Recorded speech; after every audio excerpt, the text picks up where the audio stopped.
My name is Victoria, and I'm 29 years old. Standing outside the Wellington that November evening, I held a carefully wrapped gift for Grandma Eleanor's 85th birthday, feeling both hopeful and uneasy. The restaurant's warm lights spilled onto the sidewalk, and through the tall windows, I could see my family already gathered at their table. I'd driven across town, chosen my outfit carefully, and prepared myself to be part of this celebration. But there was this tiny voice in the back of my mind whispering that maybe, just maybe tonight wouldn't go the way I hoped. Before I walk you through what happened that evening, I'd love to know where you're watching from. Please hit that like button and subscribe if you want to hear how a $2,200 bill changed everything. Now let me take you inside. I need to give you some context about my family, because without it, what happened that night won't make complete sense. I grew up in what most people would call a wealthy family.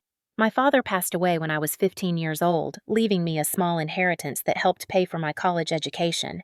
About a year after his death, my mother remarried. She married my Uncle Thomas, who was actually my late father's younger brother. It was complicated, uncomfortable, and honestly, it changed everything about how I fit into the family structure. From the moment that marriage happened, I became the outsider. My cousins, Stephanie, Gregory, and Lydia, had always been the golden children.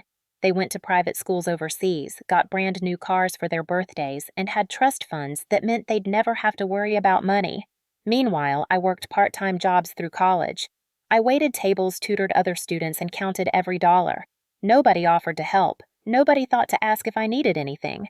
After graduating, I built a career as a freelance graphic designer. It wasn't glamorous, and it certainly wasn't stable, but it was mine. I lived in a modest apartment in a neighborhood that was slowly gentrifying, drove a car that was more rust than paint, and made my own coffee every morning because coffee shops were a luxury I couldn't always afford. Still, I was proud of what I'd accomplished. I'd done it alone without family money or connections. Despite everything, I maintained contact with the family, mostly because of Grandma Eleanor.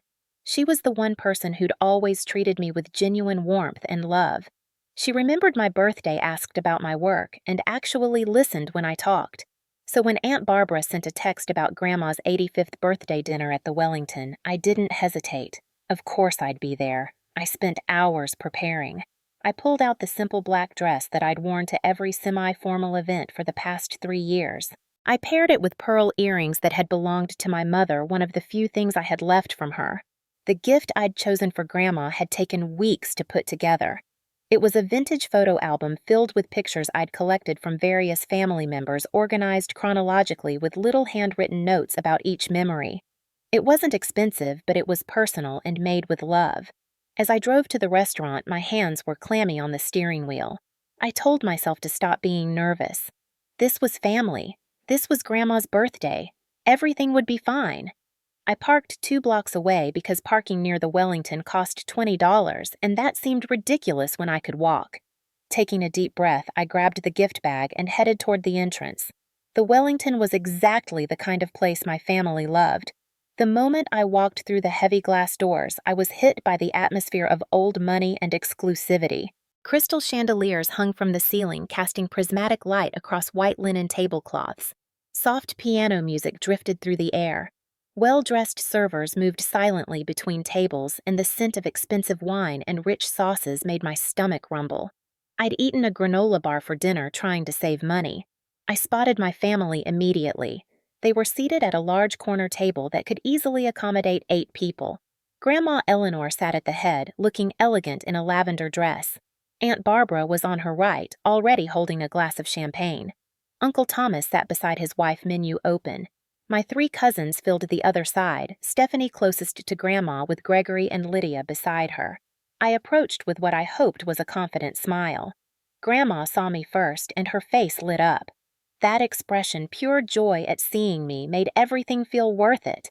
She started to rise, arms outstretched. "Victoria, sweetheart, you came." I hugged her carefully, conscious of her age and fragility. She smelled like the rose perfume she'd worn for as long as I could remember. "Of course I came, Grandma. Happy birthday." When I pulled back and turned to greet the others, I felt the temperature drop.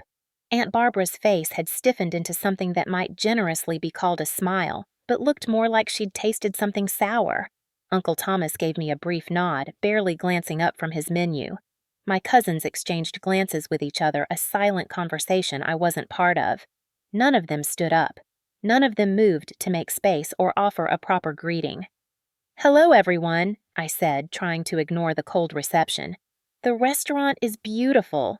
Stephanie, who was 32 and had never worked a day in her life, looked me up and down. "Victoria, we weren't sure you'd make it." "Why wouldn't I? It's Grandma's birthday." Gregory, 27 and currently between his third and fourth failed business ventures that Uncle Thomas kept funding, smirked. "Well, we thought you might be busy with work or something." There was an empty chair next to Grandma. I moved toward it, already reaching to set down my purse. Stephanie was faster. She grabbed her designer handbag and placed it deliberately on the seat. "Oh, that seat's taken," she said, not looking at me. "We're expecting someone else." I stopped, confused. "Who else is coming? I thought this was just family." Lydia, the youngest at 24 and usually the quietest, giggled. Gregory's smirk widened. "Someone important," he said, the emphasis on the word clear. An awkward silence settled over the table. I stood there holding my gift bag, suddenly aware that other diners were starting to notice. A well-dressed couple at the next table glanced over, then quickly looked away. I felt heat creeping up my neck. "Where should I sit then?" I asked, hating how small my voice sounded.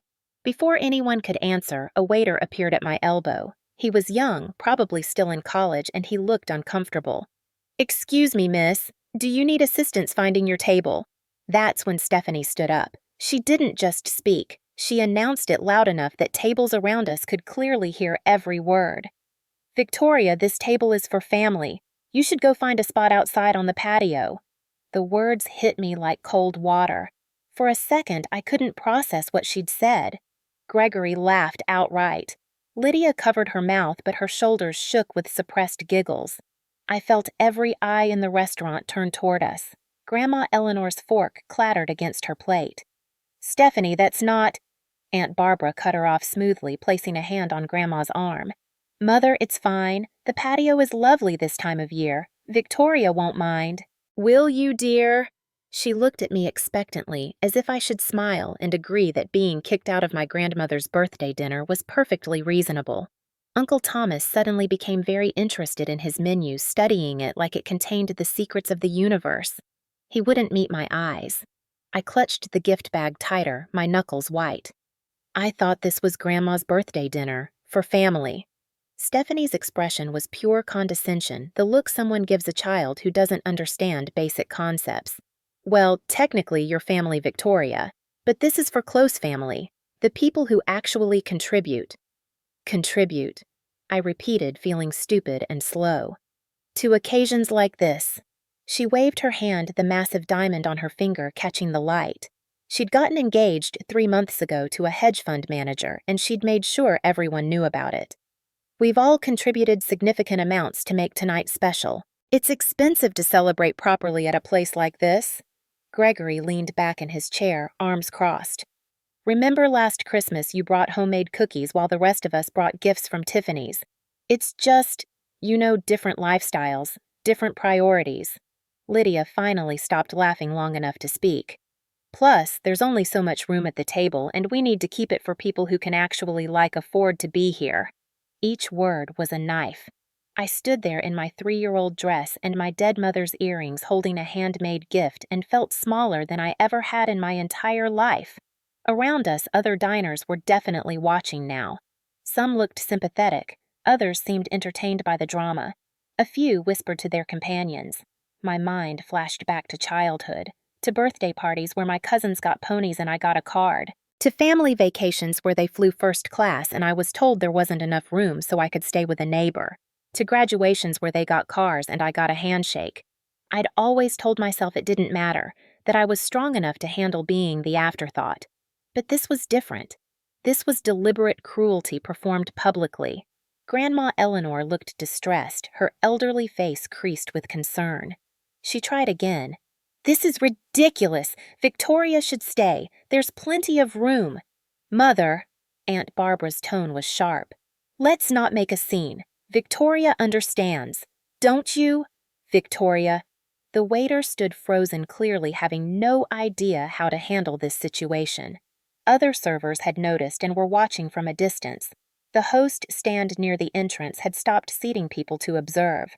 Stephanie waved dismissively toward the front of the restaurant. The patio entrance is through the main lobby. They have heaters out there so you won't freeze. It's actually quite nice. My throat felt tight. Tears threatened, but I absolutely refused to cry in front of them. I refused to give them that satisfaction. My pride, the only thing I had left in that moment, kept my spine straight and my voice level. "It's okay, Grandma," I whispered. "I'll be outside." "Victoria, please don't." Grandma reached for my hand, but Aunt Barbara intercepted, patting her mother-in-law's arm. "Mother, let her go. She'll be comfortable out there. Stop worrying." I turned away before anyone could see my expression crack. The walk from their table to the patio felt endless. Every step was agony. I could feel dozens of eyes following me, could imagine the whispers starting. "That poor girl. Did you hear what they said to her? How awful!" The patio was technically beautiful. String lights hung overhead, and there were indeed heat lamps positioned between the tables. But it was early November, and the evening air was chilly. The warm glow from inside the restaurant spilled out through floor-to-ceiling windows, showcasing my family in their comfortable, exclusive little world. A different waiter, older and with kinder eyes, approached my small table. "Can I get you something to drink, miss?" I couldn't afford to order much. Not here, where a glass of wine probably cost $30. "Just coffee, please. And maybe a small appetizer, whatever's least expensive." He looked at me with something like pity, which somehow made everything worse. "Of course. I'll bring those right out." As I sat alone at my tiny two-person table, I could see my family through the glass. They'd already moved on. Stephanie was showing off her engagement ring again, holding it up so it caught the chandelier light. Everyone leaned in to admire it. Gregory said something that made Uncle Thomas laugh. Lydia was taking photos with her phone, probably for social media. Grandma Eleanor was the only one who looked unhappy, her face drawn and sad. My phone buzzed. A text from my college friend Jennifer. "How's the fancy dinner going? Living it up with the rich relatives." I stared at the message, not knowing how to respond. How did I explain this? How did I put into words what had just happened? I set the phone down without replying. The waiter returned with my coffee and a small plate of bruschetta. "On the house," he said quietly. "You look like you could use something." That small kindness nearly broke me. I thanked him, my voice rough, and wrapped my hands around the warm coffee cup. Through the window, I watched my family order. Watched as servers brought out bottle after bottle of wine. Watched as they laughed and toasted. Watched as they celebrated without me the person they'd deemed unworthy of sitting at their table. I nursed my coffee slowly, trying to make it last, trying to decide how long I needed to stay before I could leave without feeling like I'd abandoned Grandma completely. The bruschetta sat mostly untouched on my plate. My appetite had vanished. Through the window, I watched the parade of dishes being delivered to my family's table. Lobster tails glistening with butter, thick cuts of Wagyu steak, elaborately presented seafood towers. Bottle after bottle of champagne appeared, each one probably costing more than my monthly grocery budget. Stephanie kept raising her glass in toasts, her laugh audible even through the glass. They looked happy, completely unbothered by what they'd done to me. Gregory was leaning back in his chair, gesturing widely as he told some story. Lydia had her phone out, taking videos of the food. Uncle Thomas was cutting into his steak with the satisfaction of a man who'd never questioned his right to expensive things. Aunt Barbara looked regal, presiding over the table like a queen at court. Only Grandma Eleanor looked out of place. She picked at her food, barely eating. Several times I saw her glance toward the windows, trying to see where I was. Once our eyes met through the glass, and the sadness on her face made my chest ache. I pulled my phone out, scrolling mindlessly through messages I'd already read, anything to look occupied and not completely pathetic. That's when I noticed a well-dressed man approaching my table. He was in his 50s, wearing an expensive suit with the bearing of someone important. "Excuse me, miss. Are you Victoria?" I looked up, surprised. "Yes. I'm Marcus Patterson, the restaurant manager." He extended his hand, and I shook it automatically. "I understand you're with the party inside." I hesitated, not sure how to answer. Was I with them? They'd literally told me I wasn't. "Sort of. It's complicated. Mr. Patterson's expression became uncomfortable, the look of someone about to deliver bad news. I see. Well, I wanted to confirm something with you directly. When the reservation was made 3 weeks ago, the booking was placed under your name and credit card information. My stomach dropped. What? No, I didn't make any reservation. But even as I said it, memory rushed back. 3 weeks ago, I'd been working on a design project, stressed about a deadline, when my phone rang. Aunt Barbara's number. Victoria, honey, I need a tiny favor. Her voice had been warm, friendly, more pleasant than usual. We're planning Grandma's birthday dinner at the Wellington, and they require a credit card to hold the reservation. Could you just put yours down? It's nothing to worry about. We'll all settle up properly at dinner. You know how these fancy places are. They just need something on file. I'd agreed without thinking much about it. Family dinner, Grandma's birthday. Of course I'd help. I'd given her my card number over the phone, received a confirmation email, and promptly forgotten about it in the rush of work deadlines and daily life. Now, sitting across from Mr. Patterson, that casual favor took on sinister new meaning. The reservation was for a party of 8 at your premium corner table. Mr. Patterson continued, his voice professionally neutral. The booking included a pre-ordered champagne package as well. I didn't order any champagne package. My voice came out thin, scared. I was just told to secure the table, that's all. Mr. Patterson nodded slowly. I understand. However, the deposit of $50 was charged to your card at the time of booking, and the party inside has been ordering quite extensively. The current bill is approaching $2,000, and they've just ordered dessert and after-dinner drinks. $2,000. The number echoed in my head, impossible and terrifying. That was nearly my entire monthly income as a freelancer. That was rent, utilities, groceries, car insurance, and student loan payments. That was everything. But I'm not paying for all of that, I said, hearing the panic in my voice. I'm not even sitting with them. They told me I couldn't. I'm out here on the patio. Mr. Patterson's sympathy was genuine, but so was the firmness beneath it. I understand this is an uncomfortable situation. However, your credit card is on file as the primary payment method for the table. Unless alternative arrangements are made, that's the card we'll be charging when the bill is finalized. But surely they know they're responsible for what they ordered. They're adults. They ordered all that food and wine, not me. Perhaps you should discuss this with your party, he suggested gently. If there's been a miscommunication about payment, it's best to clarify now rather than after the meal is complete. He left me sitting there, hands trembling around my coffee cup. The pieces clicked together with horrible clarity. This wasn't an accident. This wasn't a miscommunication. Aunt Barbara had deliberately set this up. She'd used my credit card to secure a reservation for an extremely expensive dinner, then made sure I wasn't even allowed to sit at the table. They'd planned this. Stephanie's smug expression when she'd told me to leave. Gregory's smirk. The way Aunt Barbara had so smoothly supported kicking me out. They'd known all along that my card was on file.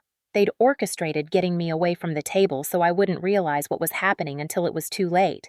While they enjoyed lobster and champagne, they were racking up a massive bill that would be charged to someone who could barely afford to eat out at a regular restaurant.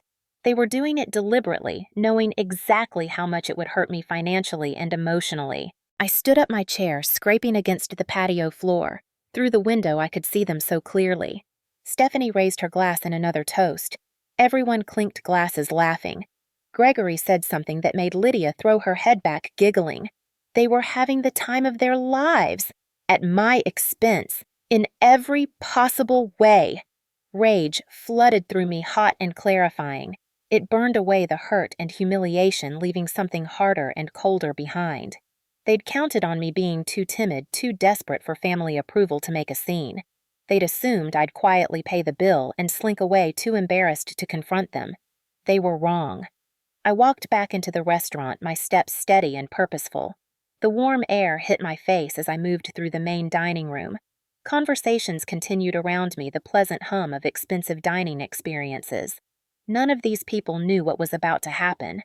I approached the family table. They looked up, surprise registering on several faces. Stephanie's expression soured immediately. Victoria, I thought you were outside. Did you need something? We need to talk about the bill, I said. My voice was calm, steady. I sounded like someone else, someone stronger. Gregory laughed at that same dismissive sound from earlier. Bill, we haven't even gotten dessert yet. Don't worry about it. I'm not worried, I replied. I'm informed. The manager just explained that my credit card is holding this entire reservation. The laughter died. Several faces around the table shifted subtle changes in expression. Stephanie's fake innocence was almost impressive. Well, yes. You offered to help with the deposit, remember? The deposit, I repeated slowly. Not the entire meal. Uncle Thomas finally looked at me directly, setting down his wine glass. Victoria, don't make a scene. We're celebrating your grandmother. We're family. Let's not ruin the evening with unpleasantness. Family. The word tasted bitter. Interesting that you mentioned family, because less than an hour ago I was told this table was for family, but not for me. I was told to find a spot outside because I wasn't family enough. Grandma Eleanor's face crumpled. What, Barbara, you said everyone would split the bill. You promised? Aunt Barbara cut her off, her voice sharp. Mother Victoria is being dramatic, as usual. Dramatic? My voice rose slightly. Other tables were definitely listening now. The manager just informed me that the bill for this table is over $2,000, and counting, all on my credit card. Is that dramatic enough? The table went silent. Gregory's smirk disappeared completely. Lydia looked genuinely uncomfortable for the first time that evening. Uncle Thomas reached for his wine, then seemed to think better of it. Stephanie recovered first, trying a different approach. Her voice took on a condescending, reasonable tone. Victoria, if you can't afford to treat family to a nice dinner, you should have said something earlier. We would have understood. We would have chosen somewhere more appropriate for your budget. Gasps came from nearby tables. A woman in pearls at the next table made a small sound of shock. Even the servers who'd been hovering nearby looked stunned by the audacity of the statement. I stared at Stephanie almost in awe of her cruelty. Let me make sure I understand. You told me I wasn't family enough to sit at this table. You literally sent me outside to the patio, but now you're suggesting I should be honored to pay for everyone's dinner. That's not what You ordered bottles of Dom Perignon, lobster, Wagyu beef. Did you think about the cost when you were ordering all of that? Or did you just assume the card on file would magically cover everything? A waiter approached, clearly sensing the tension but bound by duty. Behind him, another server carried the black leather bill folder that restaurants used for final checks. They placed it carefully on the table, then stepped back as if worried about being caught in whatever explosion was coming. Everyone stared at the folder like it was a live grenade. Stephanie, always quick to assert control, reached for it automatically. I was faster. My hand came down on the leather folder, pulling it toward me. I'll take that. I opened it slowly, deliberately. The receipt was printed on heavy cream paper, itemized in elegant script. My eyes scanned down the list. 4 lobster tails at $78 each. 3 Wagyu steaks at $95 each. 2 seafood towers, multiple appetizers, and then the alcohol. 4 bottles of Dom Perignon at $240 per bottle. Premium cocktails, after-dinner cognac. At the bottom in bold numbers, $2,247.83. My entire month's rent. My car payment, my groceries, my utilities, my student loan payment. Every carefully budgeted dollar I'd allocated for the next 4 weeks gone in a single dinner I hadn't even been allowed to attend. I read the total aloud, my voice carrying across the suddenly quiet section of the restaurant. $2,247.83. Aunt Barbara's face had gone pale beneath her makeup. Uncle Thomas looked distinctly uncomfortable, shifting in his seat. Gregory stared at his empty plate. Now, Victoria, let's be reasonable about this, Uncle Thomas started. Reasonable, I cut him off. Reasonable like excluding me from the table but using my credit card. That kind of reasonable. Stephanie tried a different approach, her voice taking on a wheedling quality. Look, Victoria, we'll reimburse you, eventually. You know we're good for it, but right now none of us can just cover $2,000 on the spot. If you could just handle it tonight, we'll pay you back over the next few months. Over the next few months, I repeated flatly. While I what? Go without groceries, stop paying my rent, default on my student loans that none of you had to take out because your education was paid for. Lydia spoke up, her voice small.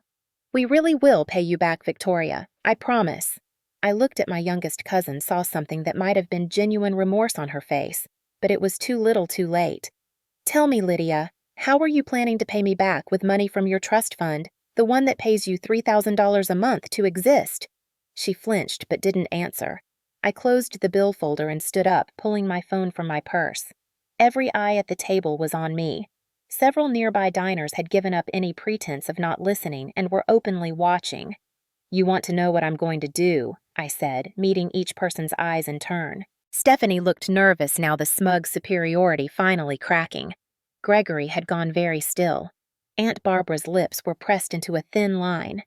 Victoria, don't be hasty, Stephanie said quickly. We can work this out like adults. Adults.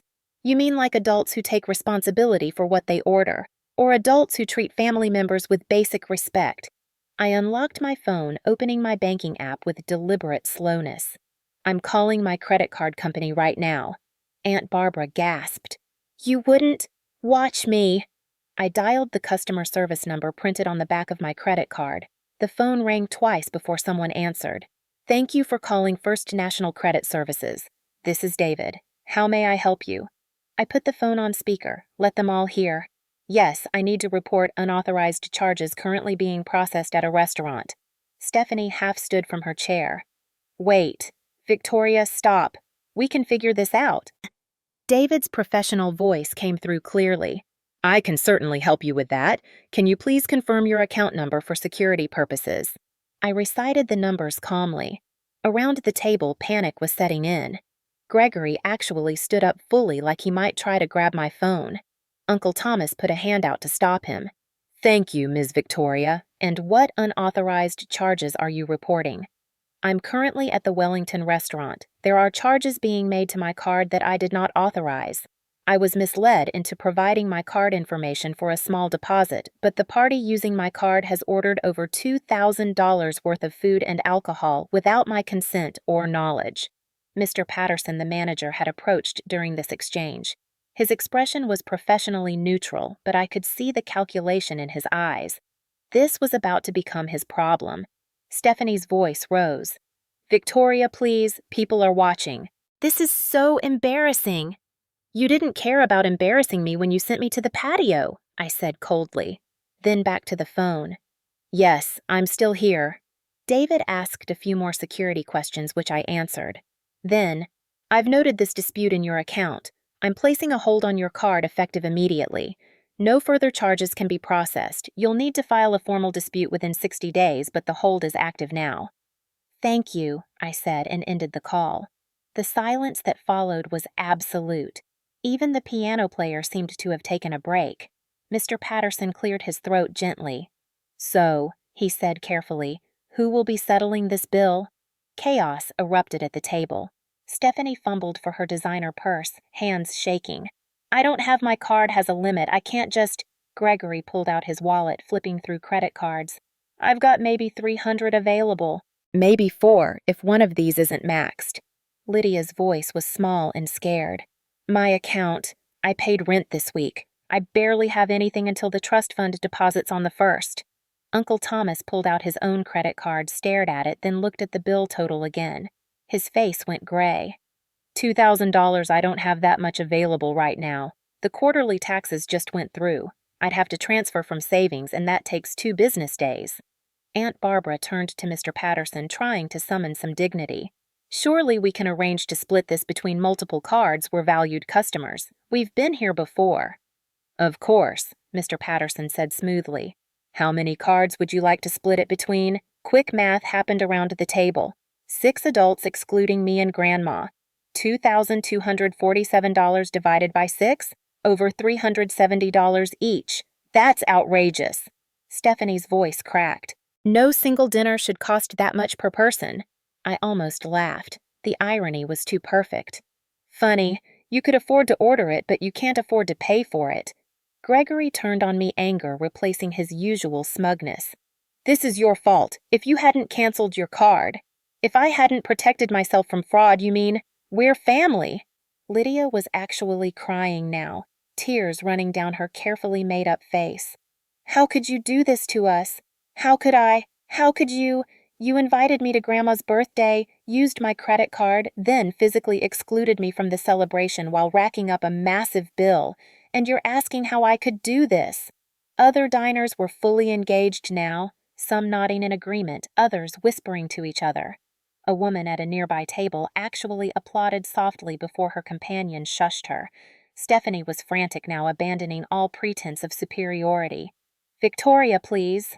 If this gets out, if people know we couldn't pay for dinner, do you know what that will do to our reputation, to our social standing?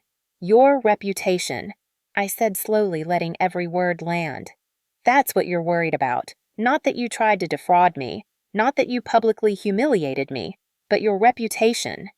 Mr. Patterson cleared his throat again. Ladies and gentlemen, we do need to settle this bill. If you cannot cover it tonight, we do have other options, though none of them are particularly pleasant. We can involve the authorities if necessary. That got their attention. The threat of police involvement of a scene even bigger than what was already happening finally broke through their panic. Grandma Eleanor, who had been silent through all of this, suddenly stood up. Her chair scraped loudly. Every head turned to her. At 85, she still had presence, still commanded attention when she wanted it. Enough, she said, her voice quiet but carrying. All of you enough. Grandma Eleanor looked around the table, and I saw disappointment etched deep into every line of her face. She looked at Stephanie, at Gregory, at Lydia, at Aunt Barbara and Uncle Thomas. Finally, her eyes landed on me, standing apart from the table with my phone still in my hand. Victoria, sweetheart, I didn't know. Her voice trembled slightly. I thought Barbara had arranged everything properly. I thought everyone was contributing equally. It's fine, Grandma, I started to say, but she held up her hand. It's not fine. This is my birthday dinner, and it has been ruined by cruelty and manipulation. She turned to look at Aunt Barbara and Uncle Thomas. This is not how I raised this family. This is not what your brother Victoria's father would have wanted. Aunt Barbara opened her mouth to protest, but Grandma's sharp look silenced her. And you three, Grandma continued, addressing the cousins, you should be absolutely ashamed of yourselves. That young woman has worked harder than any of you. She put herself through school while you had everything handed to you. She built a career from nothing while you lived off family money, and this is how you treat her, with contempt and theft. Grandma, we weren't stealing, Gregory tried weakly. We were just using her credit card without her knowledge or consent for a bill she couldn't afford. What do you call that? Silence. No one had an answer. Grandma reached into her elegant handbag and pulled out a checkbook, an actual paper checkbook, because she'd never trusted online banking or digital payments. Her hands shook slightly as she opened it, but her voice was steady. I will pay this bill, she announced, but not before apologies are made, real apologies, sincere ones. Stephanie looked horrified. Grandma, you can't pay for all of this. That's your savings. My money, my choice. I will not have Victoria defrauded by my own family. Now apologize. All of you. There was a long, painful silence. Mr. Patterson stood by witness to the whole scene. The restaurant had gone so quiet I could hear the clink of silverware from the kitchen. Finally, Stephanie spoke. She wouldn't meet my eyes, her voice barely above a whisper. Victoria, I'm sorry. What we did tonight was cruel. It was wrong. The words sounded forced, dragged out by necessity rather than genuine remorse, but they were said. Gregory went next, mumbling something about taking things too far, still not quite able to admit to the full scope of what they'd planned. Lydia's apology came with real tears. I'm really sorry, Victoria. I just went along with everyone else, and that was wrong. You didn't deserve any of this. I'm so sorry. Aunt Barbara's apology was perhaps the most painful to witness, her voice tight and resentful. She clearly hated being forced into this position, hated admitting wrongdoing. She said the words because Grandma demanded it, but there was no sincerity behind them. Uncle Thomas at least had the decency to look ashamed. We were out of line, Victoria. Way out of line. I'm sorry. When they'd all finished their hollow apologies, Grandma turned back to me. She tore a check from her book and held it out. I took it, glanced down, and felt my breath catch. $2,500. $500 more than the bill. Grandma, I can't take this. It's too much. You'll take it and you'll keep the extra. Call it a birthday gift. From me to you, since clearly no one else thought to get you anything. She wasn't wrong. While I'd spent weeks putting together that handmade photo album, none of them had brought me so much as a card. Grandma, Victoria Grace, you will take that check and you will use it to settle this bill with your credit card company however you need to. The rest is yours. It's my money and my choice. Consider it payment for all the birthdays and Christmases where you were treated as less than you deserved. Now please, I'm very tired. Would you help me with my coat? I moved around the table, my hands still slightly shaky, and helped Grandma into her coat. It was soft cashmere, elegant and warm. As I settled it on her shoulders, she patted my hand. I'm taking a taxi home, she announced to the table. Alone. Don't any of you try to follow me or call me tonight. I need some space from this embarrassment. Stephanie made one last attempt. Grandma, at least let us drive you. It's late. No. Grandma's voice was firm.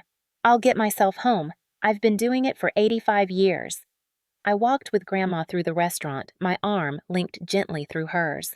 She leaned on me slightly, and I realized how much this evening had cost her, how much it hurt her to see her family act this way.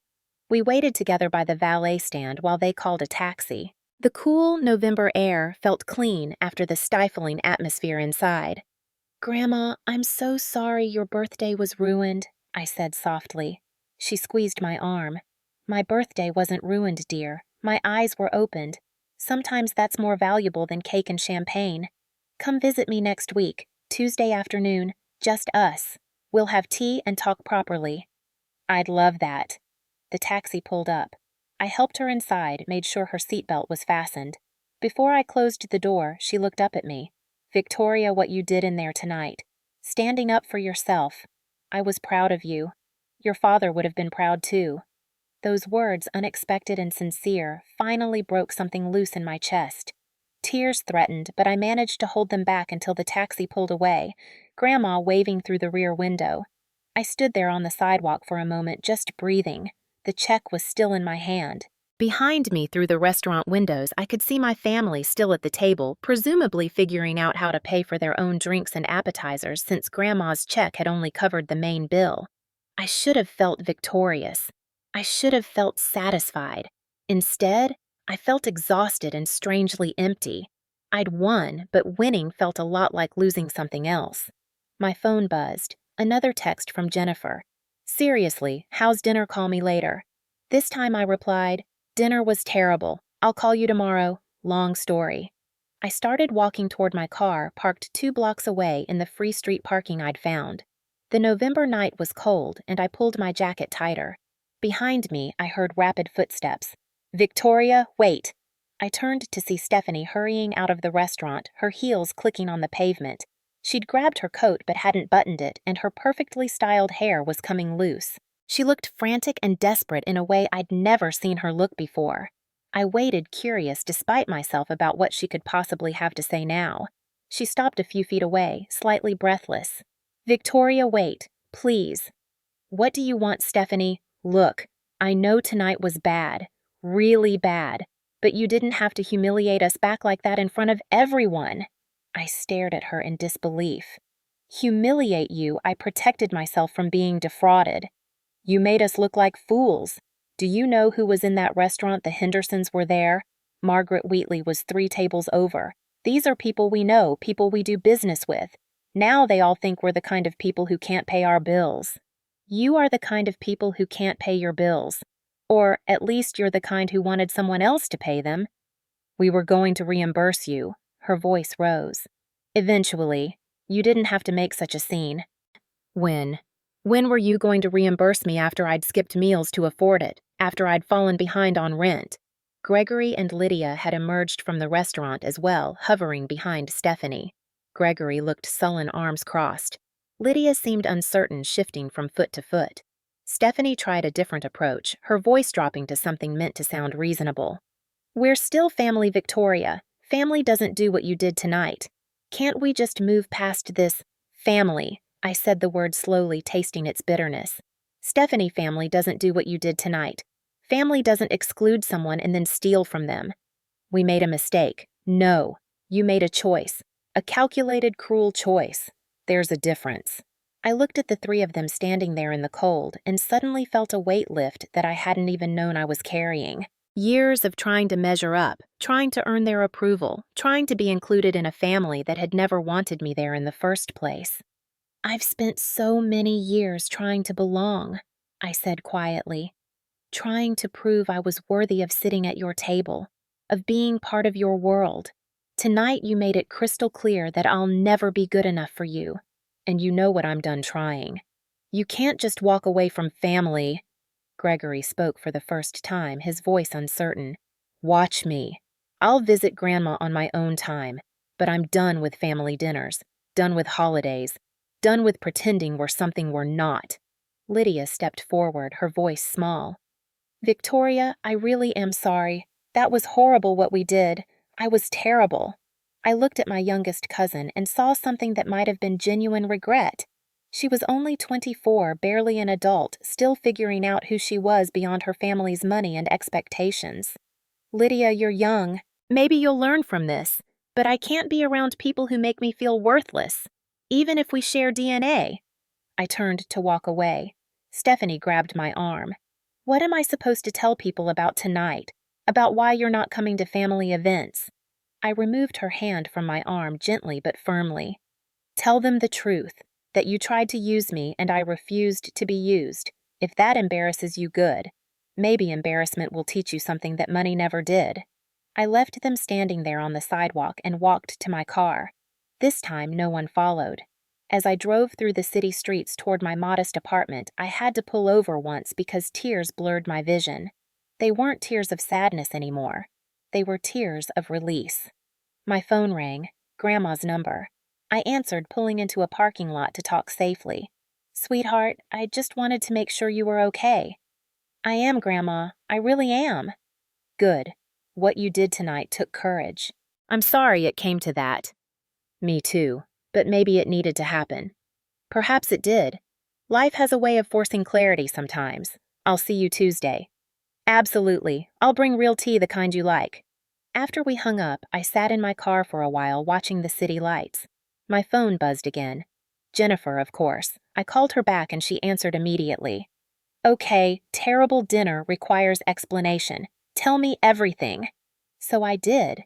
I told her the whole story from the moment I'd arrived to walking away from Stephanie on the sidewalk. Jennifer listened occasionally, gasping or swearing in disbelief. When I finished, there was a long silence. Then, Victoria, I'm so sorry that happened to you. But also, I'm so proud of you for standing up for yourself. That took guts. I'm not sure it was guts. I think it was just finally being done. Sometimes that's the same thing. The weeks that followed were strange. Quiet in a way my life had never been before. No texts about family dinners. No calls about holiday plans. No obligation invitations where I'd spend hours preparing myself emotionally for being made to feel like a burden. The silence was uncomfortable at first. I'd spent nearly 15 years since my father's death trying to maintain connections with a family that didn't want me. Without that constant effort, without that background hum of anxiety about the next family event, I felt oddly unmoored. But slowly, the silence became peaceful. Tuesday came and I drove to Grandma Eleanor's house in the late afternoon. She lived in a beautiful old Victorian in a neighborhood that had been elegant decades ago and was slowly becoming elegant again. The house was too big for one person filled with antiques and memories, but Grandma refused to move. She opened the door before I could knock, wearing a soft blue cardigan and her pearls. Right on time. Come in, dear. I've made Earl Grey. Her living room was warm and comfortable with afternoon sunlight streaming through lace curtains. We settled into worn velvet chairs that had been there since before I was born. The tea set was real china delicate cups that required careful handling. How have you been? Grandma asked, pouring tea with steady hands. Better than I expected, I admitted. It's been quiet. I imagine so. Have any of them tried to contact you? Lydia sent a few texts, apologizing again, asking if we could talk. I haven't responded yet. Stephanie sent one message saying she'd paid me back the $374 even though I told her to keep it. And did she? Yes. It showed up in my account yesterday. Grandma nodded thoughtfully, sipping her tea. Lydia might be salvageable. She's young and she seemed genuinely remorseful. The others? She trailed off with a delicate shrug that said more than words could. Grandma, can I ask you something? Why did my father's family, your family, become like this? She was quiet for a long moment, looking into her teacup as if it held answers. Money does strange things to people, Victoria. Your father, my eldest son, he was never impressed by wealth. He worked hard, built his own career, valued people for their character. When he died and your mother remarried Thomas well. Thomas is my son, and I love him, but he's weak. He let Barbara make decisions, and Barbara has always valued appearances over substance. They weren't always like this with me, were they? I remember when I was little before Dad died, things felt different. They were different. You were the daughter of the golden son, the successful brother.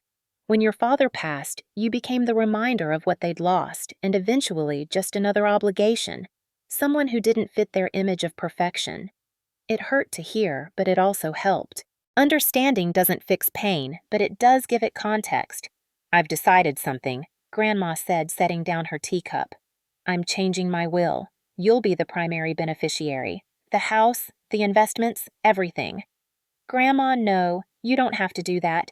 They're still your family, too. They are, and they'll receive some inheritance enough to be comfortable, but you're the one who visits me without being asked. You're the one who calls to check in. You're the one who values family as more than a social connection. You deserve to know that someone recognizes your worth. I felt tears threatening again. I don't know what to say. Say you'll come visit more often. Say you'll keep being exactly who you are because who you are is wonderful. Don't let them make you smaller, Victoria. Not ever again. We talked for hours that afternoon about everything and nothing, about her childhood, about my father when he was young, about my work and my life. For the first time in years, I felt completely accepted, completely wanted exactly as I was. My freelance work started picking up too. Without the emotional drain of managing family relationships, I had more energy to put into my business. I reached out to potential clients I'd been too intimidated to contact before. 3 of them responded with interest. 1 became a regular client with steady work. I reconnected with friends I'd let drift, people whose invitations I'd often declined because I was too busy, too stressed, too caught up in the drama of trying to please my family. Jennifer became a regular coffee date. Mark, a college friend who'd moved to the city for work, started a weekly game night. I met his girlfriend Sarah, who worked in publishing and had brilliant taste in books. These people knew nothing about my family's wealth or lack thereof. They knew me as Victoria, the graphic designer, who was funny and thoughtful and sometimes stayed up too late working on projects. They valued me for reasons that had nothing to do with money or social standing. 6 weeks after the restaurant incident, Lydia showed up at my apartment. I'd ignored her texts, unsure how to respond, and apparently she'd decided to try in person. My doorbell rang on a Saturday morning while I was still in pajamas working on a logo design with coffee and toast. I almost didn't answer, but curiosity won. Through the peephole, I could see Lydia looking nervous and young, wearing jeans and a simple sweater rather than her usual designer everything. I opened the door but didn't invite her in. Lydia. Hi. I'm sorry for just showing up. I texted but you didn't respond and I really needed to talk to you. How did you get my address? I still had it from when I helped Grandma send you that birthday card 2 years ago. She shifted her weight. Can I come in just for a few minutes? Against my better judgment, I stepped aside. My apartment was small, a studio with worn furniture and second-hand everything. Nothing like the luxury she was used to. But it was mine, paid for with my own work, and I wasn't ashamed of it. Lydia sat carefully on my thrift store couch, looking around with what seemed like genuine curiosity rather than judgment. Your place is nice. It's cozy. Why are you here, Lydia? She took a deep breath. I started seeing a therapist. After that night at the restaurant, I couldn't stop thinking about it. About how we treated you, how I went along with everything without thinking.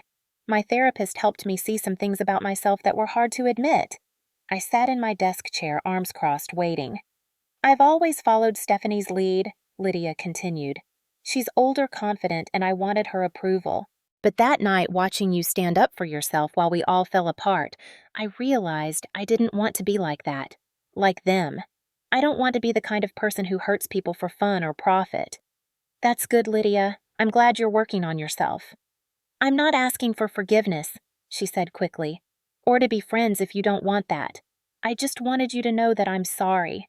Really, truly sorry. Not because I got caught or because it was embarrassing, but because what I did was wrong. There was something different about this apology compared to the forced ones at the restaurant. Something genuine in her eyes and the way she held herself. I appreciate that, I said carefully. And I believe you. But Lydia, I can't go back to how things were. I can't be around people who made me feel that way. I understand. I'm not asking you to. But maybe sometime if you wanted to get coffee or something just us, I'd like that. I'd like to get to know you better. Actually know you, not just to see you as Stephanie's target, or the poor cousin, or whatever other labels we put on you. I thought about it, about whether I had space in my life for salvaging this relationship, about whether it was worth the risk of being hurt again. Maybe, I said finally, sometime, but I need more time. That's fair. Lydia stood preparing to leave. At the door, she turned back. Stephanie and Gregory haven't changed, by the way. They're still the same. They tell people you overreacted, that the whole thing was a misunderstanding. Aunt Barbara acts like nothing happened, but Uncle Thomas, he's been quieter. I think maybe he feels guilty. Thanks for telling me. After she left, I sat with the encounter for a while processing it. Jennifer called later that day, and I told her about Lydia's visit. What are you going to do? She asked. I don't know yet. Part of me wants to give her a chance. She's young and people can change. But I'm also scared of being hurt again. Those are both totally valid feelings. You don't have to decide right now. 3 months after the restaurant incident, my life had settled into a new normal. A better normal.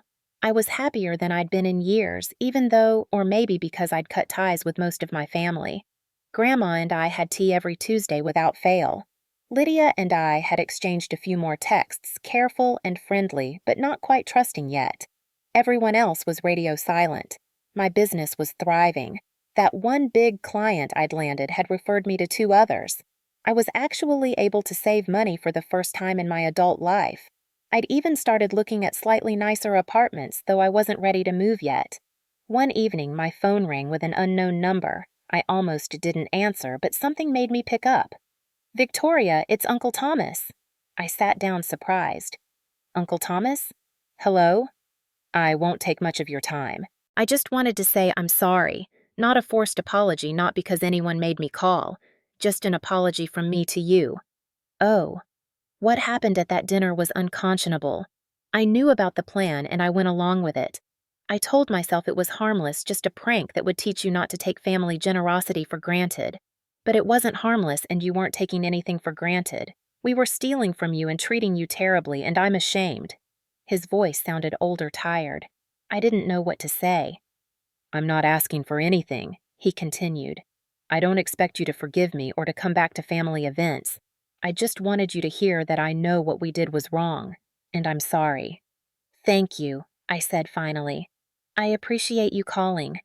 After we hung up, I felt something shift inside me. Not forgiveness exactly, but maybe the beginning of letting go. Not letting them back in, but letting go of the anger and hurt that had been taking up space in my chest. It's been 6 months since that November evening at the Wellington. Half a year since the night my family showed me exactly who they were, and I finally believed them. Half a year since I walked away from a table that was never meant for me. People ask sometimes if I regret it. If I wish I'd handled things differently, kept the peace, maintained the relationships for Grandma's sake, or for the sake of family unity. The answer is always no. That night was painful in the moment, humiliating and heartbreaking and terrifying all at once. But it was also freeing in ways I couldn't have imagined. It forced me to stop chasing acceptance from people who would never offer it genuinely. It pushed me to build a life based on my own values rather than their expectations. My relationship with Grandma has actually grown stronger.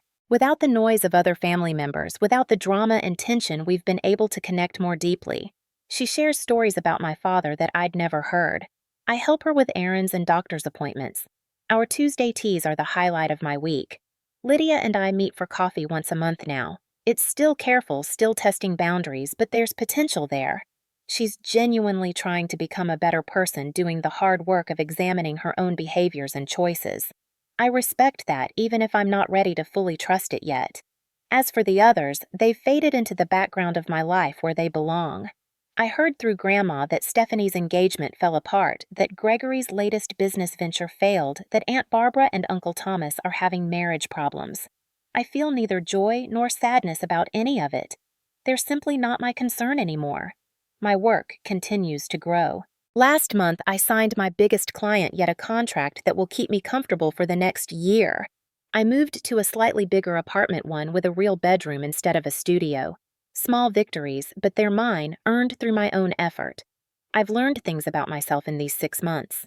I learned that I'm stronger than I thought, that I can set boundaries and maintain them even when it's uncomfortable, that walking away from toxicity, even family toxicity, isn't giving up. It's self-preservation. I learned that worth isn't determined by other people's opinions. For years, I measured my value by whether my family accepted me, whether they included me, whether they deemed me good enough for their table. But my worth was never theirs to determine. It was always mine, always inherent, always there, regardless of their recognition. I learned that chosen family can be more real than blood family. Jennifer, Mark, Sarah, and the handful of other friends who've supported me through this process have been more family to me than the people who share my DNA. They show up for me. They celebrate my successes and comfort me in failures. They value me for exactly who I am. Most importantly, I learned that setting boundaries isn't selfish. It's essential. For years, I let myself be treated poorly because I thought that's what family meant, that acceptance required accepting bad treatment. But real family, real love doesn't work that way. Real family lifts you up, not tears you down. Sometimes I think about that moment when Mr. Patterson told me the bill was on my card. That sinking feeling, that realization that I'd been deliberately set up.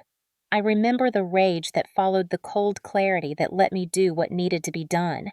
I'm grateful for that rage now. It was righteous and necessary, and exactly what I needed to finally break free. The table at the Wellington wasn't too small for me. I wasn't too poor or too different or too anything. The people at that table were too small to see my value, too trapped in their own shallow definitions of worth, to recognize strength and character when it was sitting right in front of them. And here's what I've realized in these 6 months of building a life without them: I don't need their table anymore. I don't need their approval or their inclusion or their validation. I have my own table now, metaphorically speaking. It's smaller, simpler, not as expensive or impressive by their standards. But everyone who sits at it actually wants to be there. Everyone who shares a meal with me does so because they value my company, not because of obligation or social standing. That table, the one I've built myself, is the one I was always meant to sit at. And it turns out that makes all the difference. I still have the check from Grandma, actually. I framed it instead of cashing it. She insisted I cash it and use the money, but I deposited my own funds to cover the disputed charge and kept her check as a reminder. It hangs in my bedroom, a symbol of someone who saw my worth when others refused to, of the moment I chose myself over the people who wanted to diminish me. Life isn't perfect now. I still have hard days, financial worries, moments of loneliness. But those challenges are mine to face without the added weight of family drama and manipulation, without constantly having to prove myself worthy of basic respect. Have you ever had to walk away from people you thought you needed in your life? Have you ever had to choose yourself over others' expectations? I'd love to hear your story in the comments. And if you're in a situation right now where you're being treated as less than you deserve, I hope my story gives you courage. You are worthy exactly as you are. You don't need anyone's permission to set boundaries. You don't need anyone's approval to protect yourself. If this story resonated with you, please hit that like button and subscribe to the channel. Share this video with someone who might need to hear it. Sometimes we all need reminders that choosing ourselves isn't selfish. It's survival. Thank you for listening to my story. Thank you for letting me share this difficult, painful, ultimately freeing experience. I hope wherever you are, wherever you're watching from, you know your own worth. You know you deserve a seat at tables where you're genuinely wanted. And if you don't have that table yet, build your own. Fill it with people who see you, value you, celebrate you. It might be smaller than you imagined. It might be simpler. but it will be real. Until next time, take care of yourselves. You deserve it.